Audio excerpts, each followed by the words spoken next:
Hey guys, Tbull here.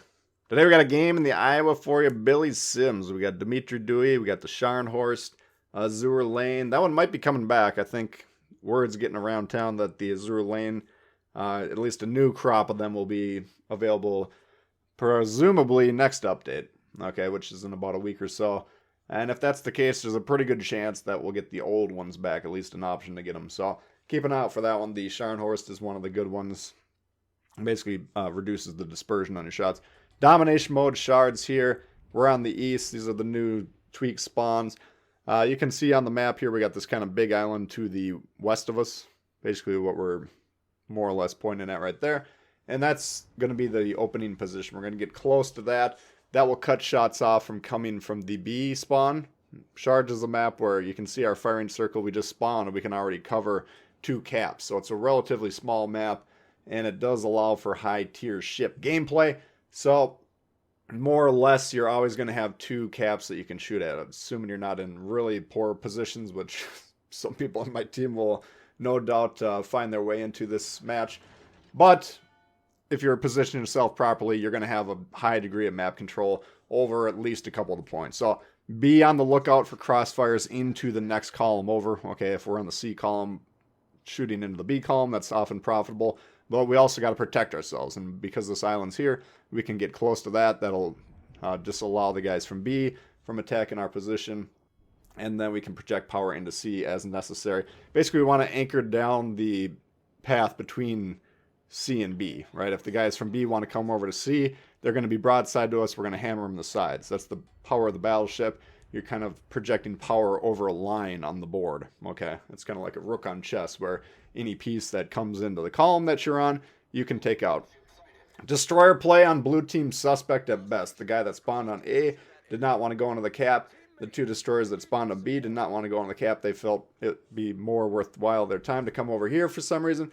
This guy, I don't think his engine works, but he's certainly not going into C either. So, you know, when you have really poor destroyer play and they're not really doing much, that's when you usually have a slow start to the match. It's very easy to get kind of frustrated playing those games, and it happens to me quite often, where you're just like, okay, this game is boring, it's a horrible game. Let's just try and be aggressive and move on with our lives. But we're going to try and resist that temptation here because, you know, the game, it's not out of control yet, even though we're kind of conceding C. Are we conceding it? I mean, we have 5 ships versus 2 at the most here, but we're not really aggressively pushing it. Those 2 destroyers, they have 1 destroyer in the cap who's currently spotted. I'm missing that on the map because I'm looking at the Bismarck, but those 2 rush him, you know, assuming he doesn't torp them both. At worst, we're going to lose 1 destroyer, they lose 1 destroyer. At best, we use our 2 destroyers to kill their 1. So very lacking in the aggression department here. And we also have other ships, battleships in particular, myself and the other one, that can also support and fire into that cap whenever those the destroyers are spotted on the red team. So luckily the guy that left A, he decided after a few minutes he was going to go back. Red is up a ship at the point in time here, but if we get A first, and due to the pace of this play, which is a really slow game to start with, just having the 1 cap to 0 over the course of a few minutes, that'll give us a nice background lead that we can weather 1 or 2 ships going down. The first Shima looks like he launched at us. We're trying to back up and avoid the torps as best as possible. There's another Shima that popped up over there, and you can see here now that our team is spotting him, he's getting a lot of guys shooting at him. So they're doing a good job there, but the destroyers just need to be a little bit more aggressive, push that play earlier.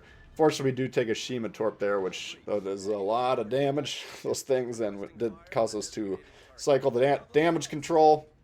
And other guys still have shots, you can see there. So a little bit worrisome here. If we get hit by an HE shell here and get set on fire, we could potentially be pretty low in the health department because we use that. But, you know, we're not currently spotted, so as long as we don't rush here, we're giving him a little tap, it looks like, to try and get him to move forward. But as long as we don't rush here, we kind of let that damage control reset, then we're limiting the danger factor from that. Bismarck looks like he turned around. He spawned on C, sailed to B. Now he's like, okay, I guess I will play the cap that I spawned on. A lot of kind of weird, I mean, this is par for the course. This is not surprising at all, but this is inexplicable movements. I don't understand what anyone in this game is doing, frankly. Fletcher, we're trying to see if we got a shot over there. Didn't look like we had one, so we readjusted the aim at the Bismarck, who once again is kind of trying to move laterally, and this is what we're talking about. And we get a pretty decent whack there. That's the battleship's role, okay, is to kind of anchor down these lines and punish people trying to move around. Okay, it's not to stack on top of each other behind islands like the two Yamatos are doing over there. That doesn't further anyone's goals in terms of winning the game, but limiting the ability of the enemy team to move, okay? The cruisers will deal more damage over the course of the match, assuming they're properly positioned. But the battleships have the ability for the spike damage, okay? And this is what we're looking for here. The Bismarck does an angle there and reduce the damage we got on that shot. But we did get one shot to kind of punish his decision to move across the map. And now we are keeping an eye on those Yamatos as well, because they look like they're presenting broadside, and they might be thinking about coming over here as well. We did get looks like we lost the destroyer over there. The destroyer that spawned over here with the malfunctioning engine did meander over and get B, which is a great play for him to make there, since that cap was unattended since the puck dropped. Okay, those two destroyers that spawned over there unfortunately conceded several hundred points by not getting that earlier, but luckily we did turn that around. And here we go once again. The Yamato's trying to move horizontally on the screen. For some reason, they decided they're not getting any shots behind that island. Wasn't paying off, so now they're trying to come over here where all the action is. That's a good call, but because we're in the line that we occupy here, we do have shots in the broadsides, and we're going to try and make it as dangerous for them as possible. But we need to move forward here. We, once again, need to limit the ability of these ships to shoot at us because we are quite low in the health department. The Shima Torp hurt, and then we've taken a couple whacks from the battleships as well. Of course, they're going to fight back, which can't fault them for that, but, you know, we want to, once again, limit how many of these guys can hit us at any point in time. If we can control the engagements to 1v1 more or less all the time, then we're kind of in control. It's when those ships, multiple ships, have shots at you at the same time. Whenever you get spotted, then boom, all the damage comes rolling in. Trying to close out this Bismarck here. You can see he's got about 15k health, just about as much as we do. We do have our last heal active at the moment, though. And we launched the plane here trying to keep him spotted. Looks like the Torps do take care of him before we get rid of him, though. And now the sea cap is once again uncontested for the moment. Now I want to capture this base if possible, but two Yamatos shooting me at the same time will kill me very quickly. Alright, so we need to be very careful here. We are up in ships. We're tied in caps briefly, but look on the map. What's stopping the guys from A moving into B? Absolutely nothing. All three destroyers are moving up here to the Torp Fest, you know, surrounding these Yamatos. And then the battleships were in a neat line, so they can, if they were inclined to angle, they could angle against basically 3/4 of the battleship fleet. We do have the guy who, well, I won't necessarily recommend going in that northeast corner. It's a good position here. You can see it's a 2-squared differential from us, and it's basically at a 90-degree angle for this guy. So if he wants to angle towards the Grober in the northeast corner, then we got shots on the side. If he wants to angle against us and the other two battleships behind us, then the Grover has access to the side, and that's what he elects to do. I don't think he really is thinking about the angling. I think he's like, I point my broadside at everything I fight, would be my guess, but that's the play he's making. Okay, so now technically he's angled against us, but the Kerr first has the shots in the side. So that's the power of moving these battleships apart. The two behind us don't really project power in addition to me, you know. Like if I can hit the side, yeah, then they can hit the side as well. But if the ship decides, like, okay, I'm going to angle against one of those guys, he angles against all three. All right, so continue to work on spreading your battleships out. That's kind of core Battleship 101, but it's something that the player base needs to be working on. So if you're not focusing on that during your match, continue to try and work on it. Tago moving into B, and I think the destroyer's on there as well, because I believe it began to turn red before the Atago actually got on the cap. Now, he did reset us, which is a little bit of a problem. They only have 3 ships left. We got 7, so as long as they're not running and hiding the whole match, we should be able to win this. But I'm low, and soon we're going to scan our team and check everyone's health. And there's a lot of low ships on our team, so these are kind of those situations that are a little bit precarious. So Tago B sticking out a little bit here. Go ahead and launch, hoping to take him out, as he is the highest damage per minute dealer left on the enemy squad. Shima does take out one of our ships. But the Atago is a one-shot destroyer spotted.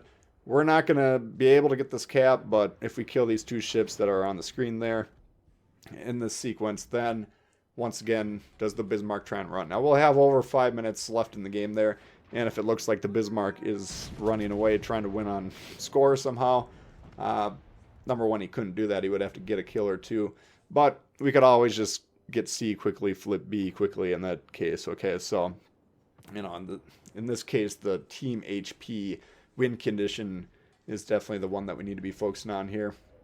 But since the Bismarck is currently unlocated, until this moment at least, I was committed to stopping here, making sure we get the cap. Number one, that'll boost the score. You get nice juicy XP for capping bases, of course, and it just prevents them from any shenanigans. Like if he gets a couple kills, well, we'll still be getting some income, so the background score won't be getting too out of control in the meantime. So just slow down whenever you're on the cap. Just go ahead and grab it. It's just a good practice. Unless for some reason you need to win by killing everyone and you got to press the attack as quick as possible. So here the Bismarck is sailing in towards us. And basically it's just going to be up to the team to gun him down. So you can see this Iowa game, like pretty much every game that I play in the Iowa, we're going to be moving around throughout the match. Okay, I don't drop the anchor, sit in one position, and then shoot the battleship who's dropped the anchor, sitting in the one position across from me the whole game. Okay, those are very boring games, and they have no impact on the outcome of the game. Now, for the first 2 minutes or first 2/3 of the match or so, yes, we were more or less covering the same lane or line or whatever you want to call it, but we were increasing or decreasing the distance using different cover depending on what could potentially shoot at us. And, when the time is right, potentially moving into the cap and even getting the cap, which is always a play. A lot of battleship players just throw up their arms and say, I don't cap, I'm a battleship. If you got the opportunity to do it, go ahead and do it. Okay, the cap's a cap, doesn't matter who gets it. But, and then finally when we got C, then we changed our angle, and then here's the Bismarck, and obviously he's going to go down very quickly. So I still think the Iowa remains one of the top tier 7 battleships. Some people would still put it number 1. I think I put it at number 3 the other day when we did our top tech tree battleships, but it's still got quite a lot of power. So that's a look at the Iowa for you guys. Hopefully you did enjoy it. Hey, if you did, please hit the thumbs up. New to the channel, consider subscribing. We've got lots of World of Warships coming all the time. Questions, comments, leave them below. Love to hear from you guys, and we'll see y'all later. Peace.